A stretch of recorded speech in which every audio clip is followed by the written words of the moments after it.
අනලා රත්රන් ඔපලා කැරලි කෙටුවයි දැකැත්තේ සුරතට රංවන් රැලිනං වාලා කදිමට දිලිසෙයි දැකැත්තේ අඩියෙන් අඩියට තාලතියන්නට සබයෙන් අවසර ලැබගත්තේ සතර වරම් දෙවියන්ගේ බලයෙන් ගොයම් කපමු අපි දැකැත්තේ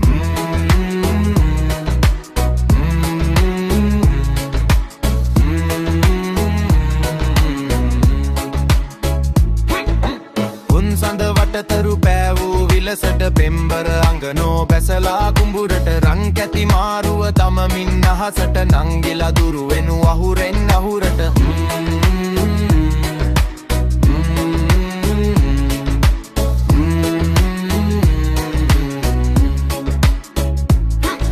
උදේ සිට නපි තුඩි නමාගෙන මණ්ඩයි දැසට නොපෙනෙන්නේ රජුගේ වැඩක්දෝ ගොවිගේ වැඩක්දෝ කස පැංගෙඩියක් නොලැබෙන්නේ හගෙඩි නැතිවද නලාව නැතිවද ඉරමුදුනේ වැඩනාරින්නේ උඩහවල උවේ නිලමෙට කියලා කයිය නතර කර අපි යන්නේ